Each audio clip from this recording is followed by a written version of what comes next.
Hello guys, how are you? I'm Hardeep Singh. Welcome back to your own YouTube channel. IELTS updates and recent exams. For more updates related to recent IELTS exam writing test topics, listening, reading, practice test, and speaking, you can guesswork.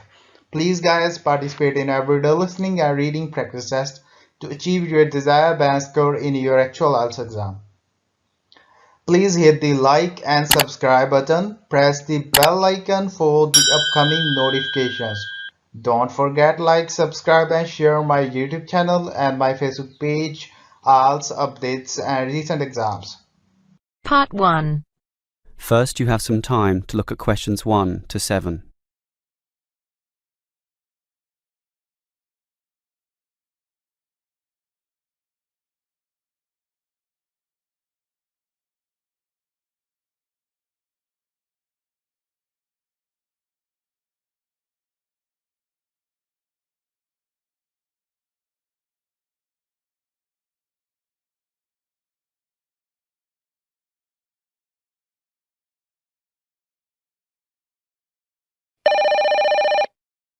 Hello, can I speak to... the advert doesn't give a name.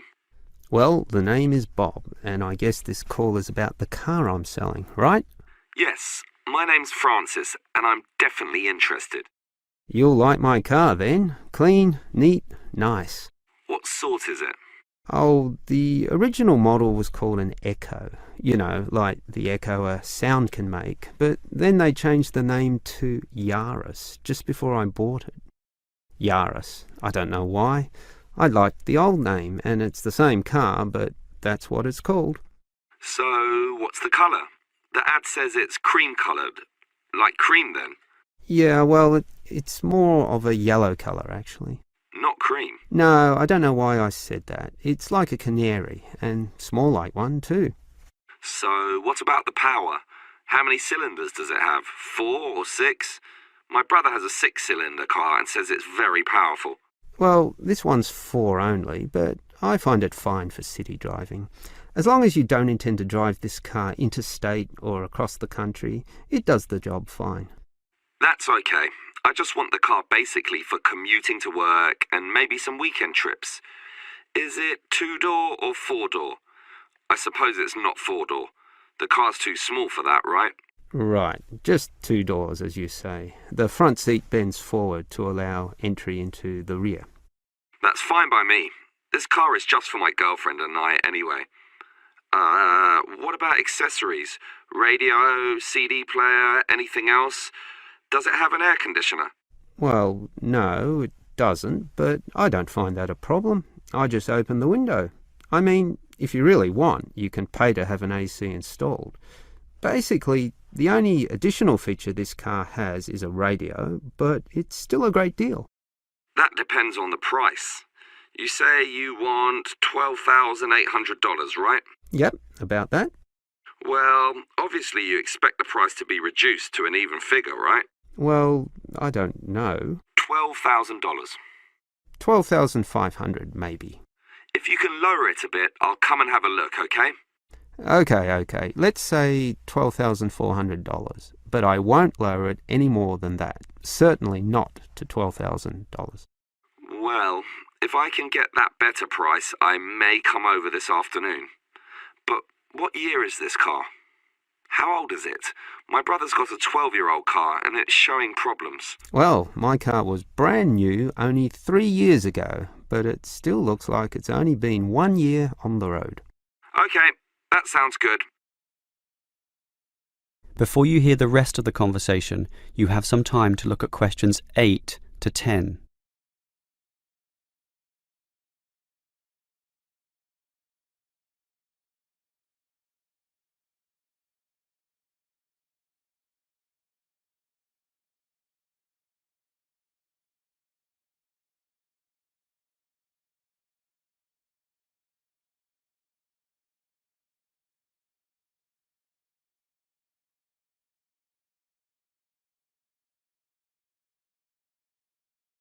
Can I just ask a few more general questions about this car you're selling?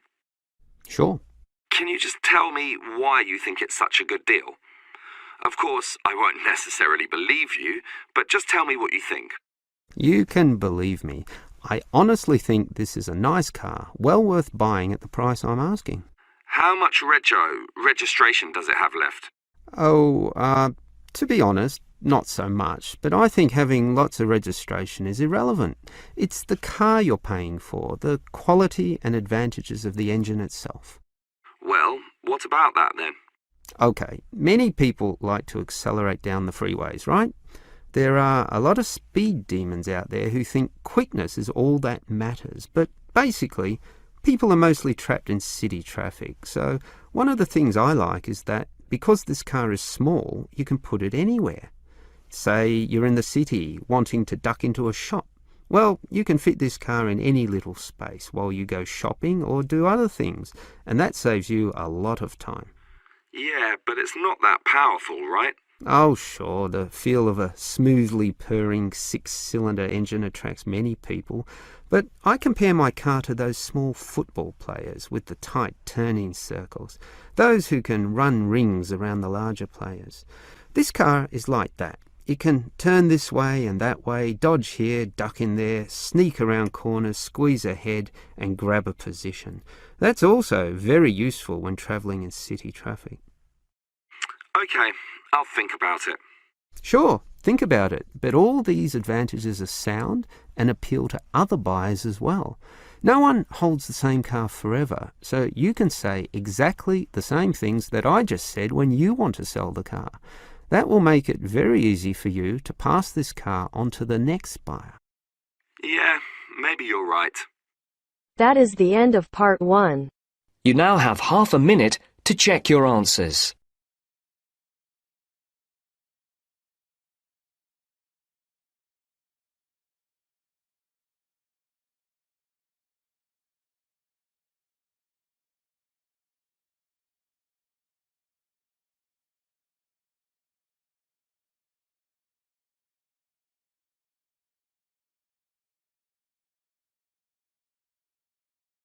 Now turns to part 2. You will hear a university administrator telling a group of new students about the central campus buildings and the facilities they provide. First, you have some time to look at questions 11 to 16.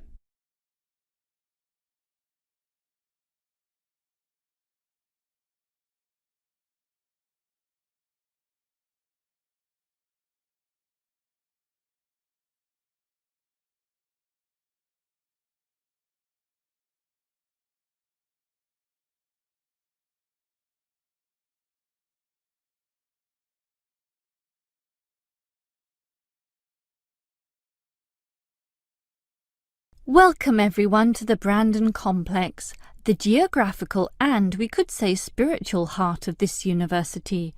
This is basically where everyone eats too, as you can see by looking around. There are many different cuisines here, Chinese, Indian and Middle Eastern, plus the usual fare of a local type, all in that corner over there. We have many shops here too, but the biggest is Wilson's right there, providing clothing and hardware. That's next to all the restaurants. Now, on the opposite side of Wilson's we have 3 shops. The one in the corner there, closest to the restaurants, is for DVDs. Yes, the DVDs are cheap and affordable, and you can also rent DVD players as well. Moving on. In the corner directly opposite Wilson's is the Student Union office. Incidentally, you are all encouraged to join the Student Union, as a Student Union card gives you many benefits, including discounts on basically everything you can buy here at the Brandon Complex. Outside this complex, on the other side of the road, you can just see it from here in fact, is a building that we call by the rather unusual name, the H Building. Next to this, on the other side of some trees along the main road, is the Engineering Institute, but that doesn't have anything to do with the Brandon Complex. One last thing is that just outside this door, near us here, you can see a grassy oval patch. Well, that's the playing field for what we simply call the fitness room, which is alongside. So you can put on some calories here at the restaurants and then burn them off at the fitness room afterwards. Oh, I forgot to mention this shop right here, in the middle, beside the Student Union. It's the bookshop. And as you can see, it's always busy, always popular. You can buy newspapers, magazines and stationery there, plus a few clothing items as well, just as you can at Wilson's. Why don't you go and take a look right now? Before you hear the rest of the talk, you have some time to look at questions 17 to 20.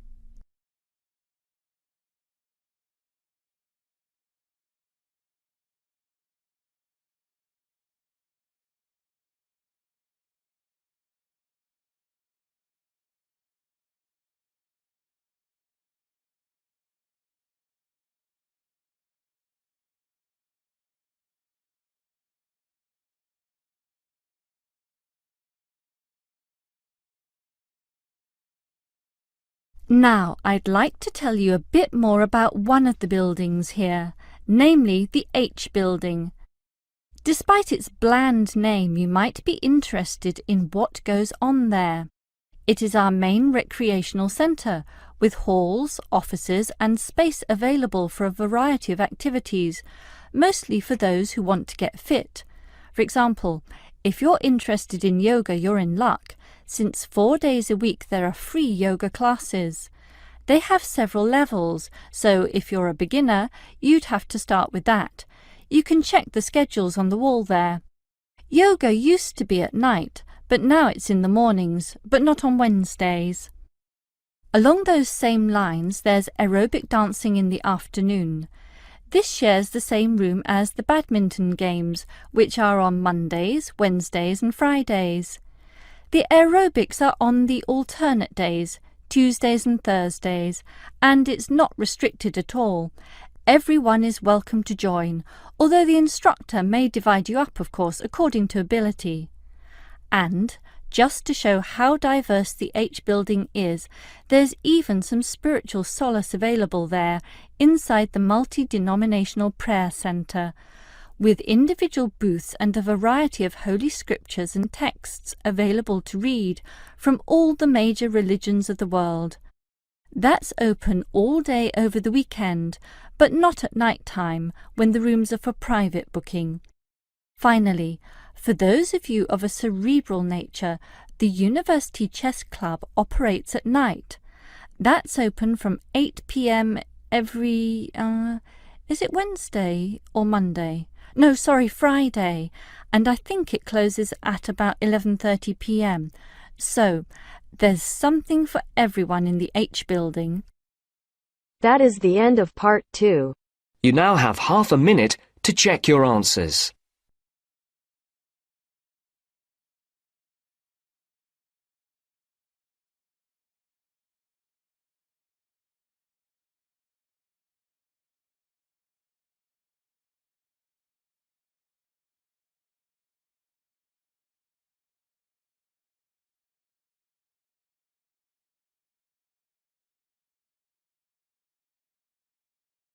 Now turns to part 3. You will hear two students, Dylan and Emily, discussing a presentation which they will have to make. First, you have some time to look at questions 21 to 24.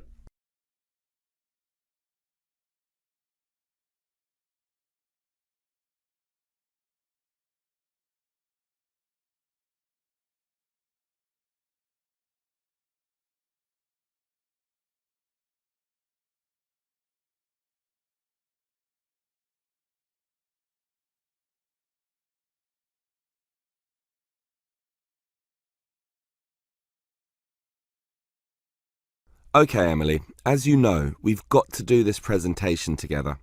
I know, I'm a little bit nervous about it, standing up in front of all those people.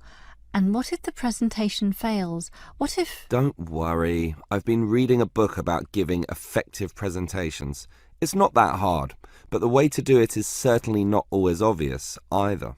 For example, do you know what the most important part of a presentation is? The final summary, I guess. The opposite. The first minute, in fact.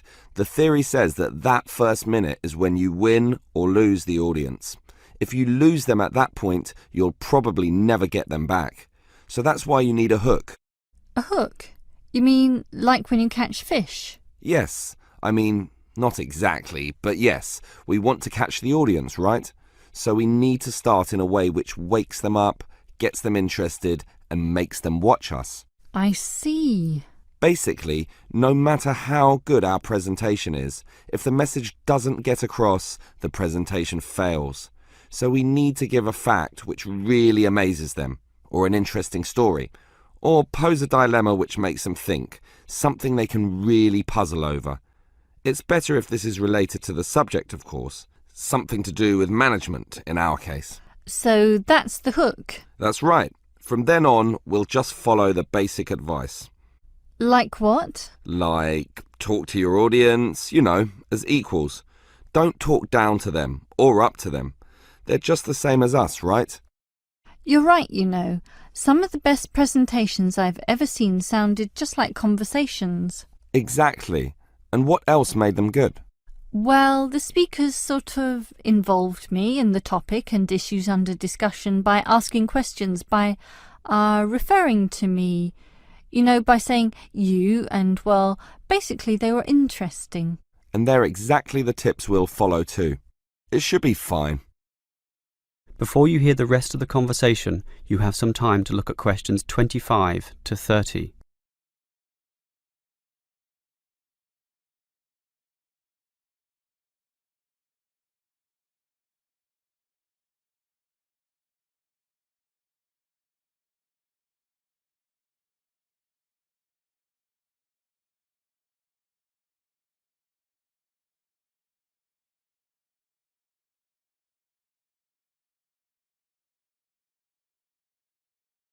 Emily, I think this will be a fine presentation, but how are we going to divide it up?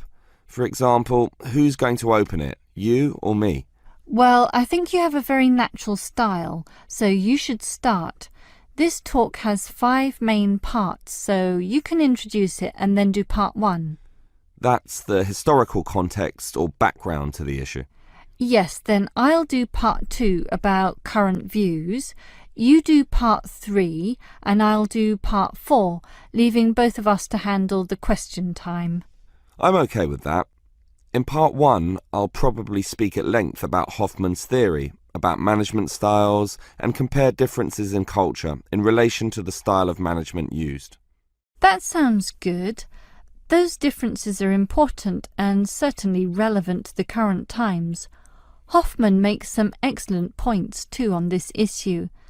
That's why I'll follow up with present-day perspectives and viewpoints on this, such as the problems facing today's managers in the complex multicultural workplace, where basically one can no longer assume one is dealing with a single culture in the workplace, but actually a multiculture. That sounds good also. Then I'll take over, discussing the implications and problems of this. I suppose you'll look at the pluralist movement. Yeah, I was thinking about that, but then I changed my mind. I've decided I'll look at the productive diversity argument. It's more interesting anyway, so I'll go with that. Then I'll tell everyone what we've decided is the best business practice, or what is most likely to work in most situations, which is basically ignoring pluralism and productive diversity and linking everything back to Kotter's theory of human universals. Yes, the theory that argues modern management should target the universals of human nature. Right, and that leaves both of us to field questions at the end. Are there any questions we can predict so that we have some good answers ready? About resolving industrial disputes, for example?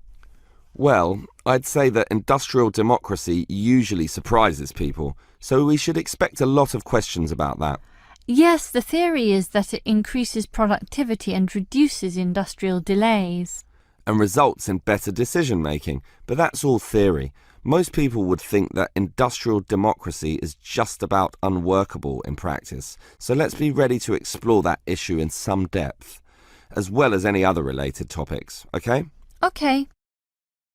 That is the end of part 3. You now have half a minute to check your answers.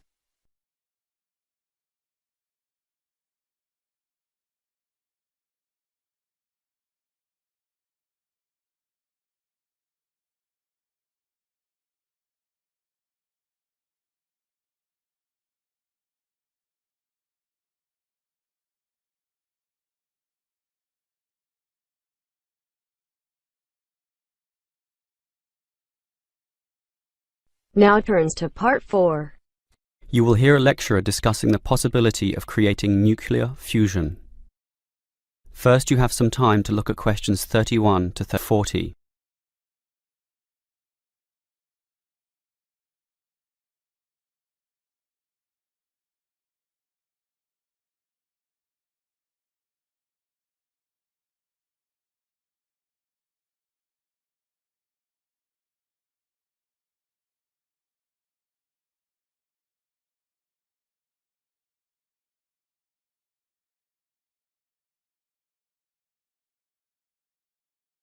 We look at the sun, a huge ball streaming out essentially limitless energy into space, and we think about how we need that energy here on Earth. Our oil reserves are running out, coal burning causes much pollution, and nuclear energy has many dangers. But where does the sun itself get its energy? The answer is that the sun makes it using fusion, or, more specifically, in a hydrogen fusion process. There is no pollution, no radioactivity, no waste products, and we have plenty of hydrogen.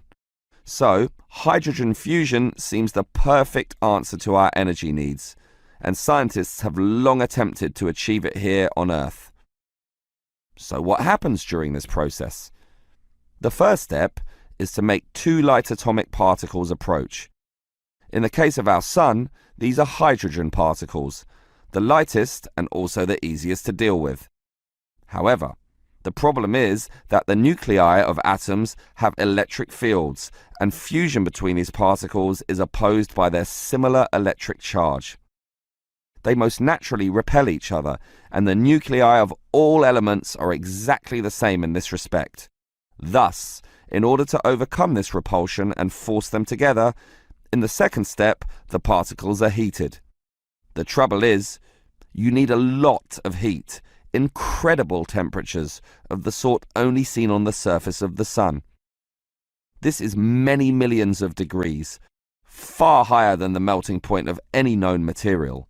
Still, the concept is simple. The hot, wildly moving particles, which are now called plasma, will crash into each other, resulting in the third step, the fusion into helium, which releases energy and begins a self-sustained process.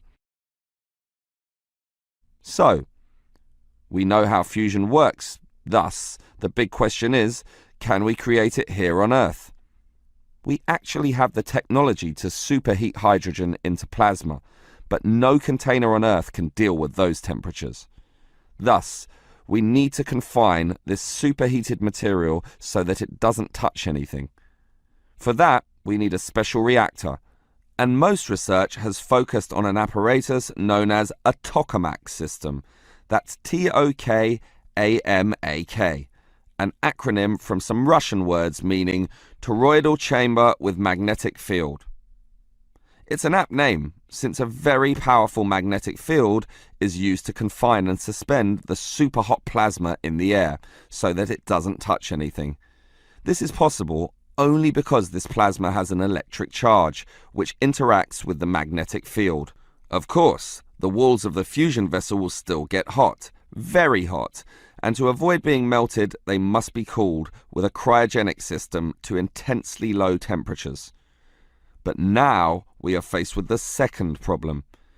If we are to draw power from this system, the reaction must be continuous and controllable. However, when fusion begins, the plasma becomes unstable, and at these temperatures, that is a very serious situation. If we lose control, a disaster could result. Despite the obstacles, in 2010, a European device managed some success, but needed far more power to generate the fusion reaction than that produced from the fusion itself. Obviously then, it was not useful as a power source. More to the point, this system could only sustain a fusion reaction for a fraction of a second, yet, to self-sustain, the fusion needs to run for at least 10 seconds. And the future looks bleak. Unfortunately, most scientists predict that many decades will have to pass before fusion power can become a practical reality. That is the end of part 4. You now have half a minute to check your answers. So guys, don't forget like, subscribe and share my YouTube channel and my Facebook page, IELTS updates and recent exams. For more updates related to recent IELTS exam writing test topics, listening, reading, practice test and speaking, you got guesswork. Please guys, participate in everyday new IELTS listening and reading practice tests to achieve your desired band score in your actual IELTS exam. For more IELTS material, visit my official website www.ieltsupdatesandrecentexams.com. The link is given below in the description. If you need PDF files of latest IELTS material, then please join my Telegram channel. So guys, please write your score below the comment section. Again, thanks for listening. God bless you all guys. Stay tuned, stay safe.